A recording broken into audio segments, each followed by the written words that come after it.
Alright, so like I was saying, I'm 12 weeks and 6 days. And about 2 weeks ago, I started the brown spotting. And like I said, it's just like the bleeding. It's just brown now. It's not red. And it's only when I wipe myself. I'm not soiling any panty liners or none of this stuff. Like I said, this was a TMI alert. We have some TMI stuff going on in these videos because I have a lot to update.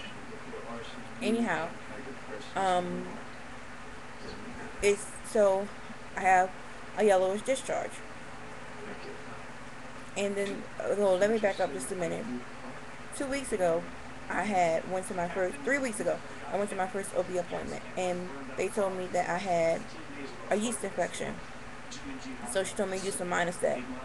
Well, at the time I was on suppositories, on the progesterone and endometrium suppositories to hold the pregnancy. Well, the RE told me I can stop taking those, and I can stop taking those, and then my doctor prescribed me some metrium to hold my pregnancy until I'm 14 weeks. He said that my hormone levels were fine, but by me doing IVF, he wanted to be cautious. He wanted to be cautious so that we wouldn't maybe lose the pregnancy. He didn't know what may happen, so he basically just wanted to put me on there for safekeeping, which is fine. I didn't care. Anything to keep my baby. So they told me to use Monistat over the counter. Well, I have been using suppositories for a long time, at least 10 weeks. So I was basically tired of doing that. So I only got the Monistat one day, which is the one suppository. And it said that if the infection was pretty bad, it may burn you. I read all the instructions before I did it to make sure it didn't say can't use while pregnant. Even though the doctor said you can use it, if it would have told me that I couldn't, I would have went back to the doctor and asked him for something else. Anyhow, so I used it, and then I got this little warm feeling, and I'm thinking, I've used this before. It never burned me. Just a little warm feeling. So I'm like, okay. By nightfall, it was burning. Literally. I was on fire. And I don't have a bathtub, you all. So all I have is a shower. So it wasn't like I was going to sit in a tub of water. So I had to manage. And it subsided after maybe an hour or so. And so, but then I got real tender in the inside and the outside. I'm really, and I'm still to this day, I'm really tender. So I said I was going to hold off. I would go to the bathroom. I have a little bleeding. They told me that it could be from the exam that they gave me. Don't worry about it. So it lasted about a week.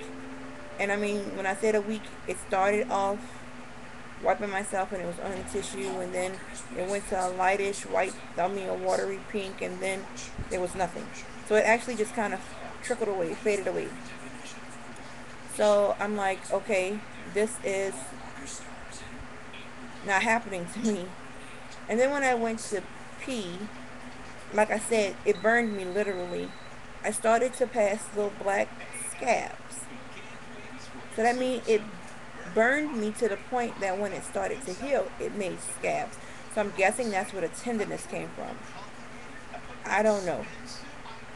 So I called my doctor about that, and it was like, basically it was going to be okay. I think they thought I was hallucinating, and I really wanted to start taking pictures so that they can see. One thing I will not do, and that's lie about my baby or lie about my body. I don't need nobody looking at me that much or dealing with me that much for me to call to exaggerate things. That's just, and I don't like to be insinuated as a liar like that. That kind of made me feel uneasy. Anyway, so after that, like I said, my appointment is May 27th, and I was trying to hold out. But the brown spotting came back. And then when it came back like the bleeding, like I said. I'm wiping myself, whatever. Well, then After I wiped myself or whatever, and it came, I saw that it was coming back, and it wasn't necessarily going away. It'll stop one day, and then it'll have a discharge, and then it'll come back the next day, and by nightfall it'll be gone. But then, and after a while, this starts to get annoying because you have, not just do you have the bleeding, now you're not worried about necessarily that something's wrong with the baby. You're just like, I wish this would stop. And so, by me being 12 weeks, I'm like, by now, to me, all this should be new, went away. Well, when I turned 12 weeks, I read some information, and it was saying that your uterus moves from your pelvic wall, from the pelvic floor, into like the center part of the bottom part of your stomach to give the baby more room to grow and blah, blah, blah. Well, when it done that, I went to the bathroom one day, and I'm just sitting there, gets up, and I have a toilet full of brown stuff. Not red, it's brown. So I calls the doctor, and the doctor tells me, oh, it's probably where the blood was originally coming from, and that since I'm no longer bleeding, that it was just, it's flushing itself, or releasing itself. It could have been, when I first started bleeding, it could have been like a big puddle of blood in the beginning, but since it wasn't, it was kind of trickling out and starting and stopping and starting and stopping and starting and stopping, and I don't want this camera to do this. Sorry, you all. So it's starting and stopping, or what have you. So, I'm like, well, I'm really glad that it didn't do that. I didn't have all that blood at once, because I'm telling you all, I probably would have pulled out all my hair. Because I'm really freaked out about this. Like I said, I pray over my baby every day because of the fact that, and I tell my baby that mommy and daddy loves him, and that we can't wait till he come and being able to be with us and all this other stuff, because my mind wanders a lot about what could happen. And I think it's because from some of the stuff I've read, because when you research information, I have noticed, when you research information on the computer, you get more negative information than you do get positive information. Sometimes some of the stuff you research will freak you out. Me, just warning other people who are like me. If you're like me, try not to research.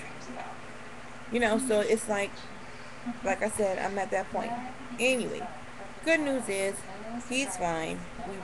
We've seen ultrasound several times. He's doing well. We heard his heartbeat today because I had to go to the doctor today because they're worrying about if the yeast infection actually cleared itself, and that's why I'm still having the discharge. But if my cervix is irritated or whatever, but my cervix is closed, and my baby is thriving well. So I am happy and excited. I'm thrilled. And I've already started buying baby stuff. I've been started buying baby stuff. But I had kind of stopped when all the bleeding started because I didn't know what was going to happen. Hopefully nothing. But if something would have, I didn't want to have all that stuff in the house to remind me. My husband said I need to make videos more often to vent and let go of my feelings and let people know how I feel, so that I can get some response from other women who may have gone through what I'm going through, to kind of ease my mind, because he's worried about me falling into a real deep depression. I love him. My husband is awesome. God put this man in my life for a reason. He is awesome. He is awesome. Can't say it enough. But anyway, so congratulations to Nikki Proverbs. I am so happy for you. You don't know, when I got your news, it was like when I got mine. I was just so excited for you. So congrats. Enjoy being a new mommy. Even though he or she not here yet, or they're not here yet, just enjoy it all. It's an amazing thing. It can be difficult, but when you all think about it at the end, it's all worth it. Congratulations to everybody else who I did not mention. Thank you all for all who have subscribed and who are watching my videos. Y'all have a good day, and God bless.